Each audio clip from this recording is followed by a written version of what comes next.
So thank you very much for coming today.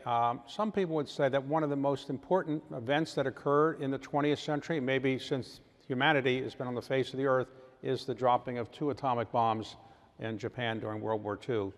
So what led you to write an oral history about this? It's been well written before, there's lots of books about this. What led you to write an oral history, and can you explain why your oral history is different than the normal oral history where you go out and actually interview people, because here you didn't actually interview people? Yes.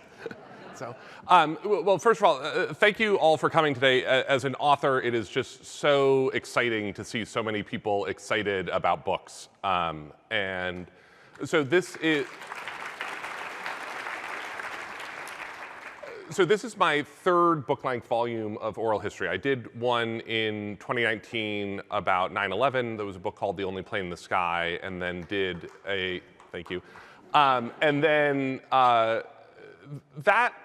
that book, so it came out in 2019, 18th anniversary of 9/11, which was this interesting moment in the arc of events shifting from living memory into history. 2019 was the first moment where you had a generation coming of age who had lived in a world shaped by 9/11, but were now too young to remember it themselves. That was the first year we had servicemen and women going through basic training to deploy to wars in Iraq and Afghanistan that began before they were born. The first time we had eligible candidates joining the Fire Department of New York too young to remember the day that 343 members of the fire service lost their lives.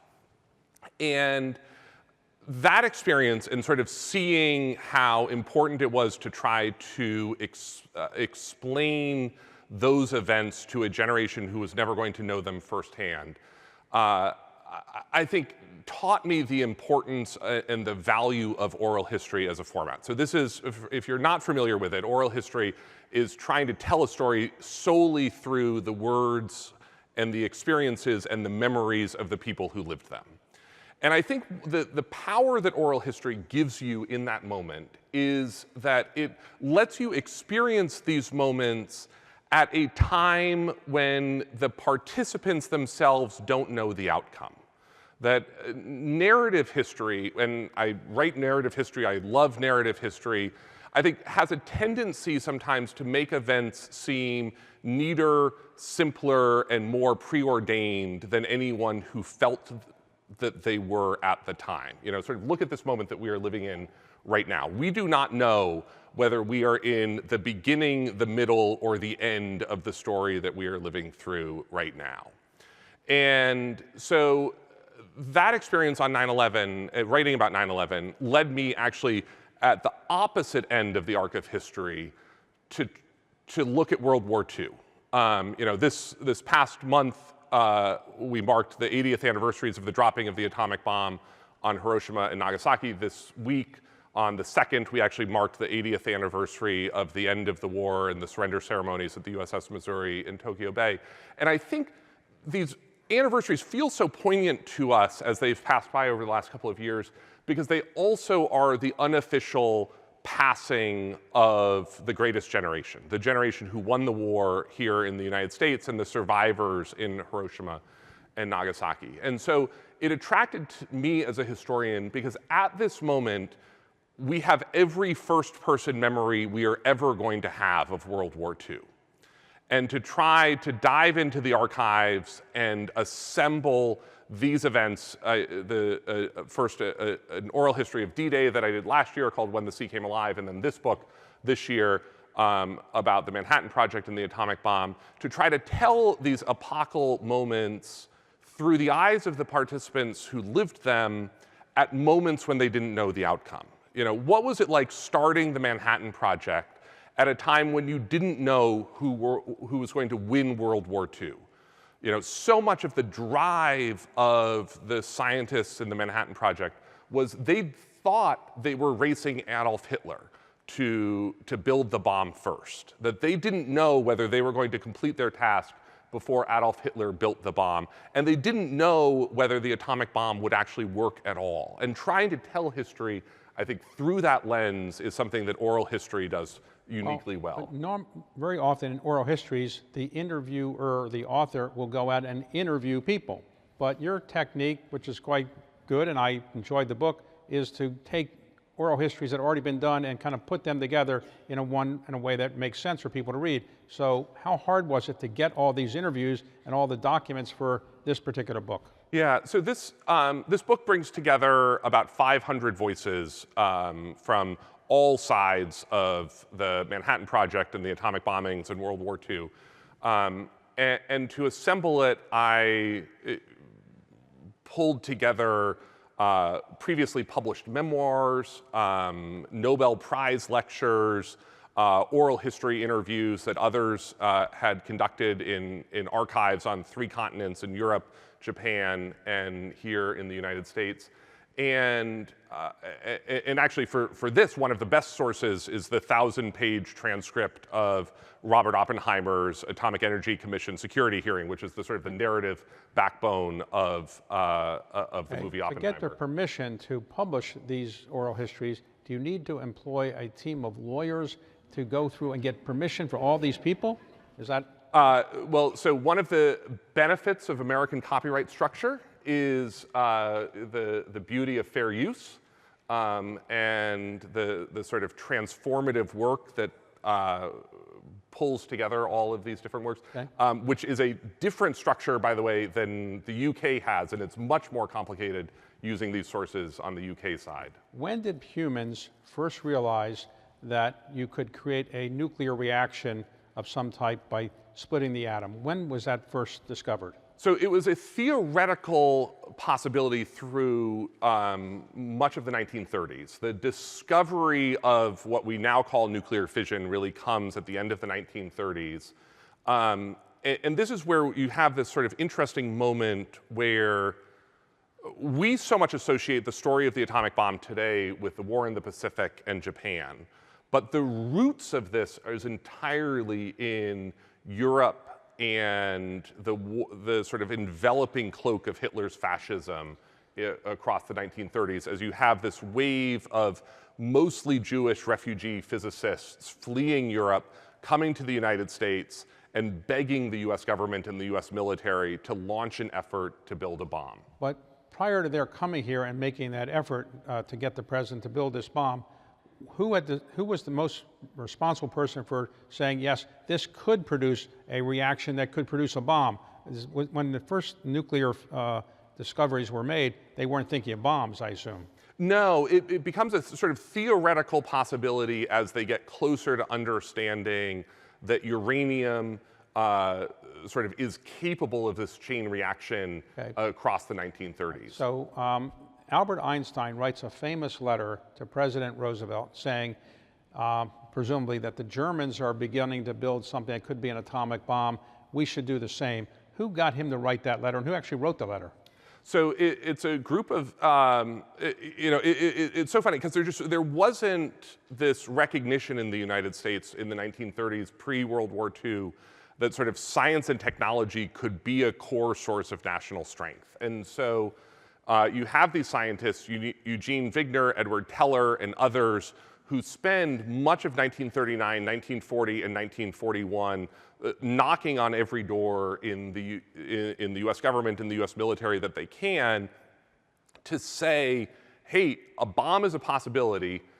We know Werner Heisenberg, we know the scientists who are still behind in Germany. We're sure they're working on this project. We need to be working on it too.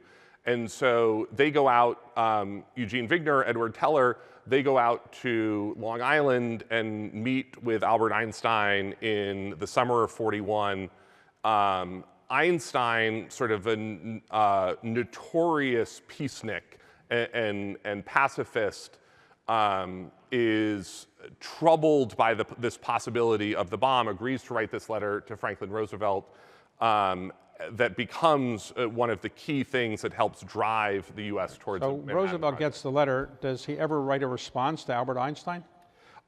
So he writes a brief response, sorry, I said 1941. It was summer of 1940, and then they spend sort of the fall of 1940 and the spring of 1941 really sort of starting But this the effort. response says, thank you for the letter, I'll get back to you if I want your advice or something like that. I guess he didn't really call up Albert Einstein and ask him to come down and talk to him, right? No, and interestingly, later, Einstein says, if I knew that Adolf Hitler was never going to get the bomb, I never would have lifted a finger. Okay, so the Manhattan Project is started in response to the Einstein letter, but why don't they tell Albert Einstein, hey, we're working on it, and don't worry, and by the way, we'd like your advice. How come they never tell him what's going on? So they tell him that it started, but he actually never becomes a meaningful part of the Manhattan Project, mostly because he is believed to be too much of a pacifist. Okay, so who is in charge of the Manhattan Project? Who is the person most responsible for putting it all together? Who is that? So it is the one guy that actually is written out of the Oppenheimer movie almost entirely, who is a University of Chicago physicist named Arthur Holly Compton, who is sort of the primary driver of the early efforts in 1941, and actually at the Cosmos Club here in Washington on this Saturday, December 6th, 1941. The US government launches the project under Arthur Holly Compton, who goes on to become the sort of now we know as the Manhattan Project. Well, Enrico Fermi at the University of Chicago gets credit for the nuclear reaction. He was not involved at all? No, so he was the person who drove the creation of that first nuclear chain reactor at the University of Chicago. But the person who is running the Manhattan Project day to day, his name is that Lester Groves? Leslie Groves, yes. So Arthur Holly Compton sort of does the first year of it, and then that gets to the point where they say, okay, this thing can actually happen. We've shown that it's possible. And that's when the US military brings in the US military and the Army Corps of Engineers and Leslie Groves, who is, of course, the Matt Damon character in the movie, to put it in context. So I guess the obvious question is, why is something called the Manhattan Project when it wasn't in Manhattan that they were doing all the work? So it actually was in Manhattan, is the part of the story that most people don't understand, is that the first offices of what was called the engineer district that the Army Corps of Engineers sets up was originally based in Manhattan.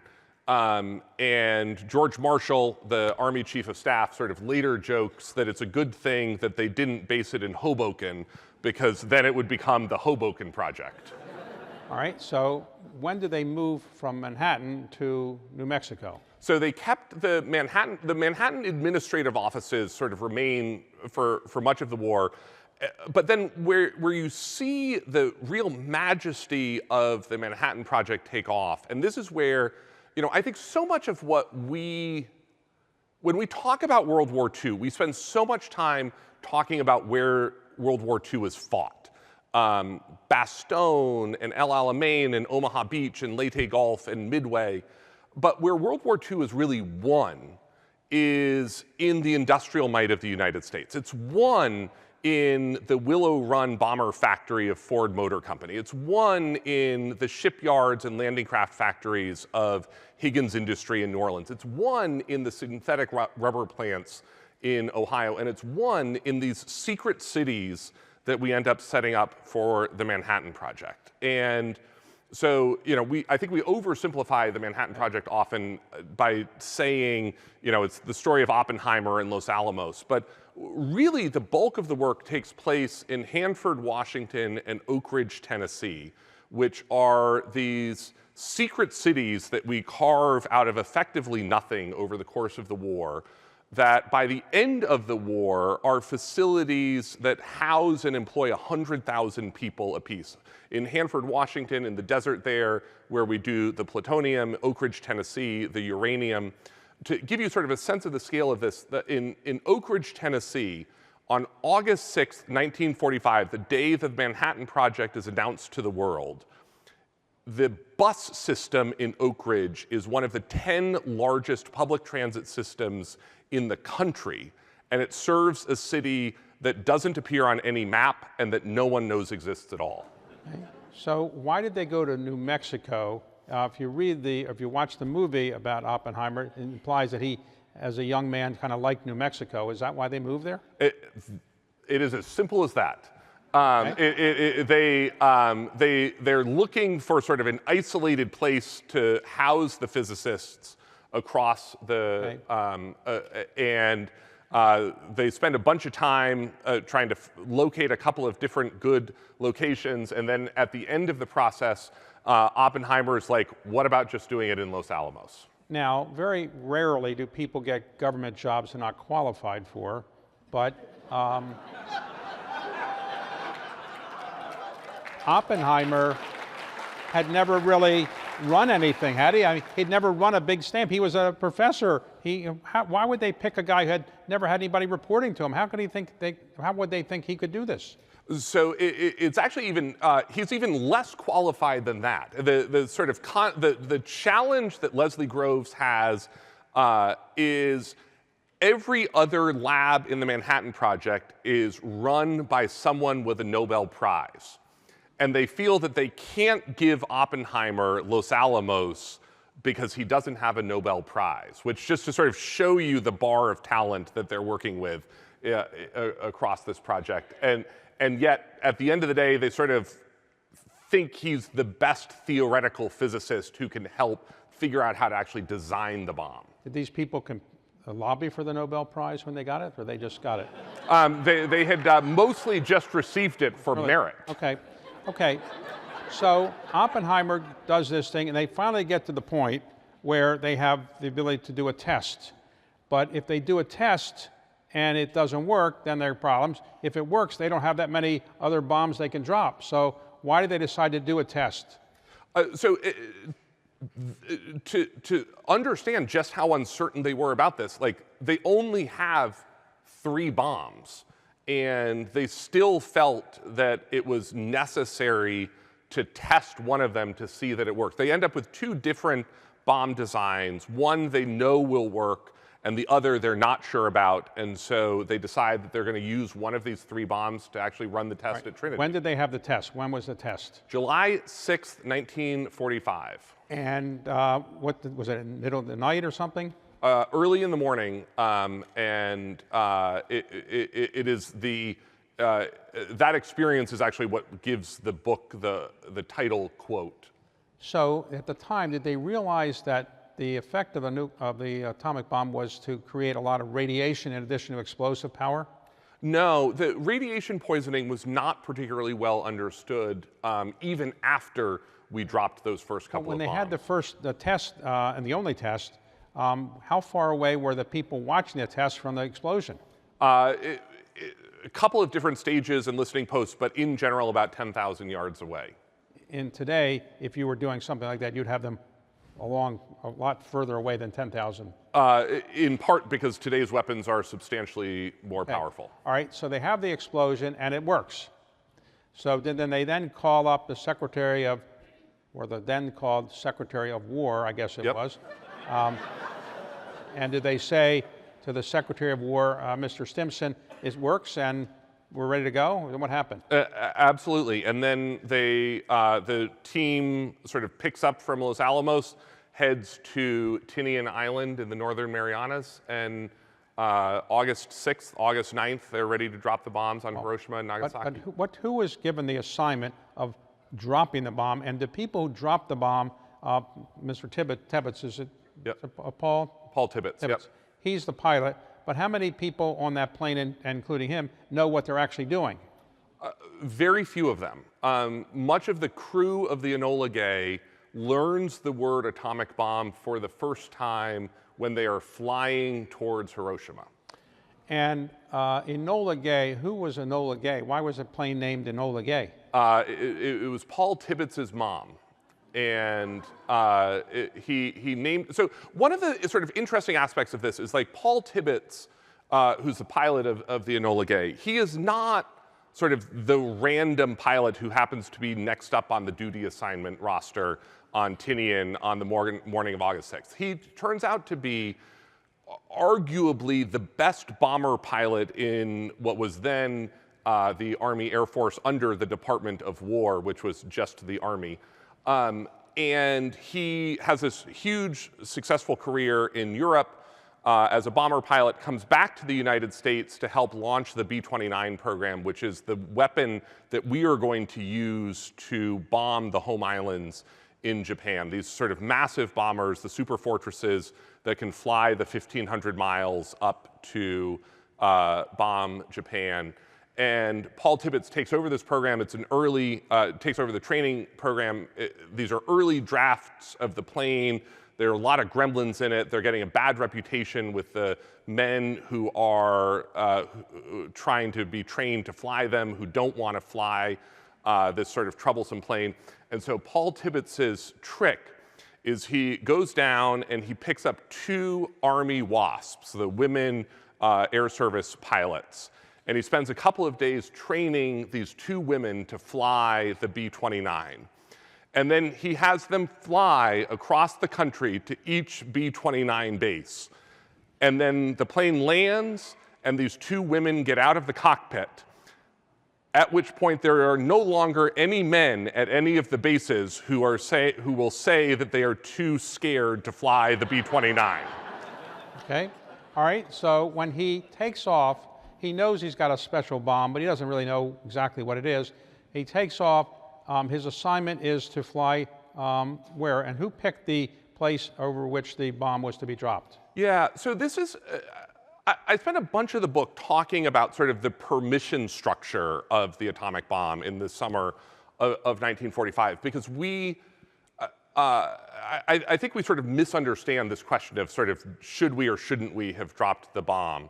We are engaged in the course of that spring with this incredibly destructive and deadly firebombing campaign against the Japanese islands. The deadliest day of World War II is not the dropping of the atomic bomb. The deadliest day in the history of human conflict is the firebombing raid that the US has in Operation Meeting House against Tokyo in March 1945, where we kill and burn 100,000 Japanese in a single night.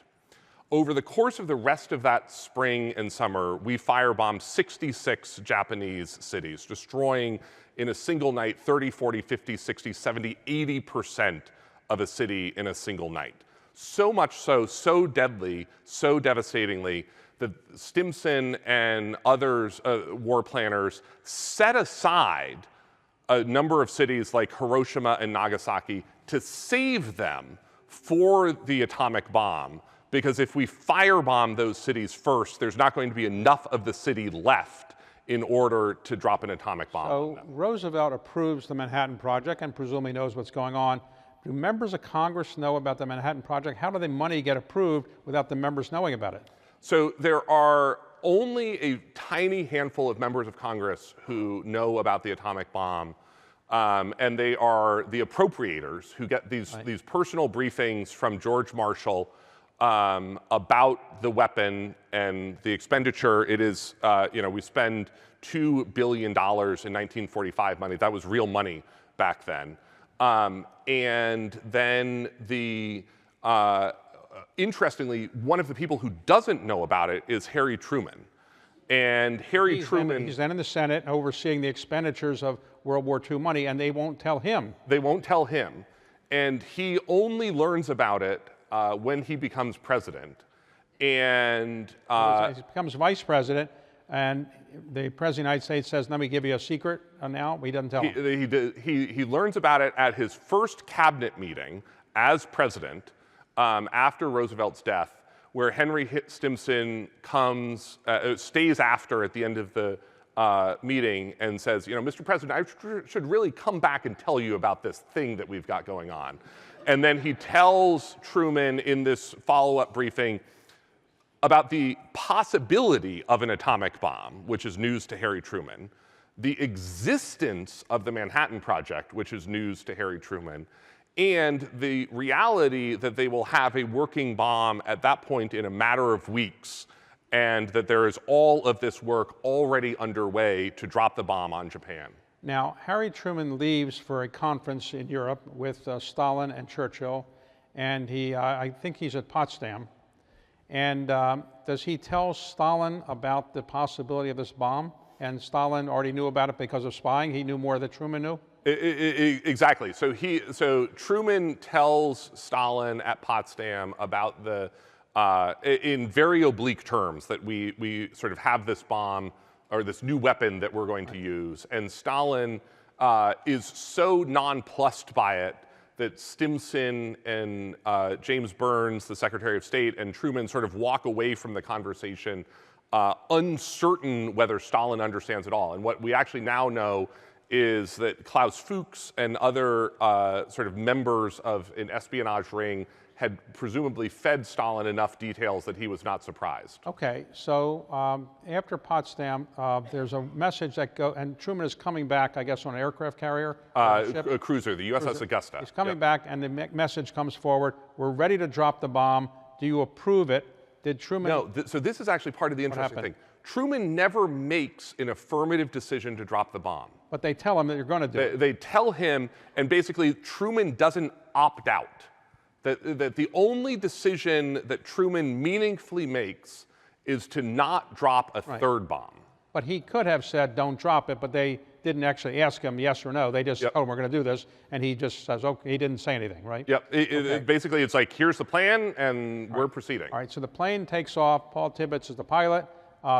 The other people in the airplane don't really know exactly what they have. They're told, though, as soon as you drop the bomb, don't look back for a while and get out of the way. Yep.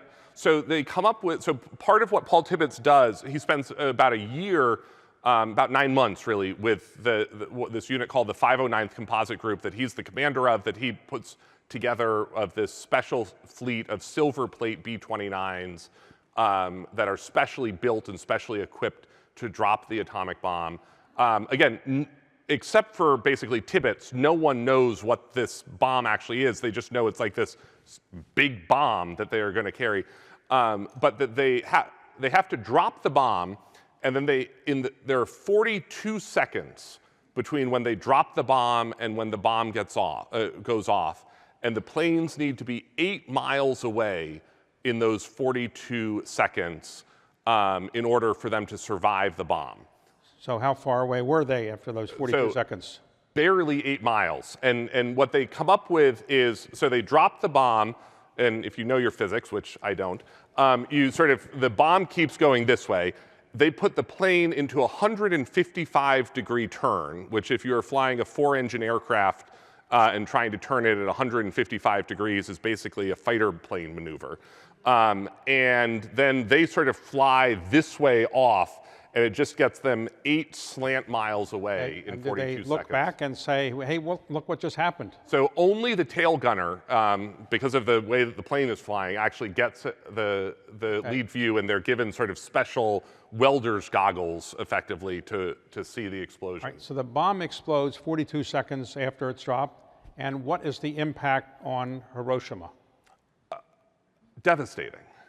And the final chapters of the book are this, I think, sort of incredible juxtaposition between the celebration that takes place in Los Alamos and Oak Ridge and Hanford and Tinian Island when the Enola Gay lands. The Enola Gay lands, Paul Tibbets has medals pinned on his chest on the tarmac on the island. And then the whole crew and the whole 509th go off to this barbecue party to celebrate the dropping of the bomb. And then behind, this is sort of juxtaposed with this incredible devastation of a hurricane-strength firestorm that burns the heart of Hiroshima. How many people were killed as a result of the bomb immediately?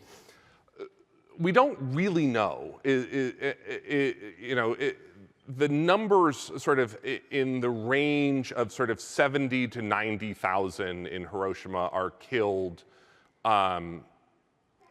sort of close to instantaneously. Part of I think the horror that we need to reckon with is no one actually dies instantly from the atomic bomb. everyone who is still killed by the blast, they experienced pain long enough to know that their body was boiling. And that first day, the number is sort of believed to be 70 to 90,000. The sum total of dead is sort of closer probably to 140,000 within a couple of days. So General Groves, in your book, in the oral history, says the radiation impact is not that great. At the time, no one knew, I assume, that the radiation impact was as great as the explosive impact. Is that right? Yes, and part of the tragedy of the bomb ends up being that's particularly not known by the Japanese. That, you know, part of, again, when you go back and you think about this in the oral history way, in the experience of the Haibakusa, the bomb-affected people, the survivors in Hiroshima and Nagasaki, there's no one, we know that we dropped an atomic bomb on Hiroshima. There's no one in Hiroshima on August 6, 1945, who knows that an atomic bomb was dropped on them. There's no one who knows in that city about the existence of an atomic bomb. And so a big part of sort of their story that day is the befuddlement of emerging from the rubble and the wreckage of their city into this firestorm and trying to figure out what has happened to their city from this single plane with this single bomb. And then the mystery for the medical personnel in the hours and days and weeks and months that follow that fall of why all of these people who seem to have survived the bomb are falling ill and dying afterward. Okay, so right after the bomb is dropped, some people go to the emperor, Hirohito, and say we should surrender. But there was a big fight, I guess, within the cabinet, or the equivalent of the cabinet, and the decision is made not to surrender. Is that right? Yeah, so part of what we've only come to understand after is there were large elements of the Japanese. So Japan through World War II has a very functional government. Like, this is not sort of the Hitler cult of the Third Reich in Germany. Like, Japan has a whole functional cabinet and sort of political factions, and the imperial sort of far-right wing of the Japanese military, which is the main controlling part of the government, does not want to surrender even after the second bomb. And on the night of August 14th, they stage a coup against the emperor and try to storm the emperor's palace in Tokyo to find and destroy the recorded surrender message that the emperor has made before it can be aired the next day to the Japanese public. But he did that tape after Nagasaki. After Nagasaki. So he makes the decision to surrender after Nagasaki and after the Soviet Union has announced that it's going to invade. They don't find the record, interestingly, because the emperor has hidden it in the women's part of the imperial palace. And the military who staged the coup refuse culturally to go into search the women's quarters of the palace, which I think is like a fascinating red line to draw in your coup. Is like, we'll storm the emperor's palace, but we wouldn't dream of going into the women's quarters. Now, on the surrender, the Japanese were negotiating the surrender with the United States, and we had said we wanted unconditional surrender. What was the condition that Hirohito or his people really wanted in order for the surrender to occur? Yeah, and this ends up being part of this complicated set of questions about, do we end up needing to drop the bomb? Had we been more clear earlier that we were flexible about the emperor remaining emperor, would Japan have chosen to surrender earlier? And I think that there's a lot of evidence to believe that that would not have made much of a difference. But that basically we demand unconditional surrender, which is what we get from Germany. and sort of carry forward to Japan with what's known as the Potsdam Declaration. But then we sort of throw this big asterisk up at the last minute that they can keep their emperor. Second site was why was Nagasaki picked? So Nagasaki is the backup for the second bombing. Now, why was Kyoto not bombed? So Kyoto was on the original list, and Henry Stimson takes it off. And there's a myth that it's because Stimson honeymooned there. But there's actually no proof that he actually did go on his honeymoon there. And instead, that it seems like he was a big student of Japanese culture and understood that sort of Kyoto was a cultural center of the country. An early capital. Yes. Okay, so the big question has always been, had we not dropped the bomb and we invaded by land, the theory was we would lose 1 million Americans and obviously 1 million or more Japanese might be killed. Do you subscribe to the theory that we made the right decision, or that had we not dropped the bomb, we might have been able to win the war without losing all those men in a ground invasion? Yeah, so this, this is another sort of one of the myths of the Manhattan Project, is this idea that we calculated that there were going to be 1 million casualties at the end in a Japanese land invasion of the home islands. This turns out to be basically a number that Henry Stimson and McGeorge Bundy, who sort of ghost writes Stimson's memoir, that they make up after the war to help justify dropping the bomb. There were going to be astronomical numbers of American casualties in an invasion, but Government officials are making up numbers? I know it would come as a shock. Yeah. I am shocked. Okay. All right. So there's no evidence of that. Today, what would you say was the most surprising thing you learned in the course of all your research about this project? So I think to me, it's about this, this sort of scale and scope of what the Manhattan Project really ends up being. I mean, the industrial might that we bring to bear, the building of Oak Ridge, the building of Hanford, and then, you know, one of the things I've talked a lot about as I've been talking about this book is it also sets up, you know, I think we think of today the legacy of the Manhattan Project as the atomic bomb. The legacy of the Manhattan Project is this whole new way of government thinking about its relationship to science and technology. It's about this way that higher education and science and medicine and technology can sort of work together with government support. All right, so having just described the entire book and the things, why should somebody go out and buy this book and read it? I mean, that's the most important question, isn't it? So I think that the power of these oral histories is understanding the sort of ordinary people who end up being a part of these huge epochal moments. All right, how long did it take you to work on this book? So about a year. A year. And did your wife read the book and say it was great? My wife, we have a, where is she? She's right out here in the audience. Where is We it? have a 7-year-old and a 4-year-old, and I don't think that my wife has read any of my books in the last 5 years. Where is she? She's. Okay. So now you're going to take a pause. What is your next book on oral history going to be?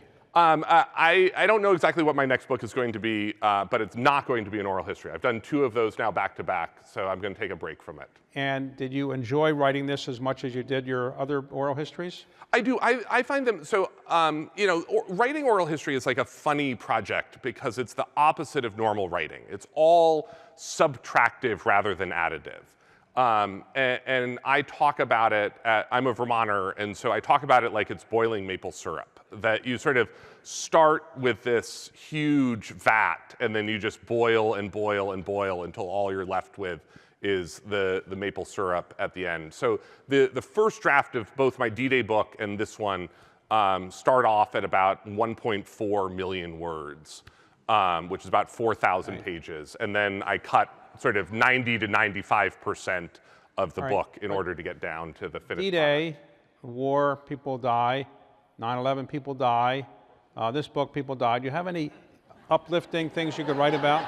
I am not, if you look at my list of books, I am not known for writing about uplifting topics. All right.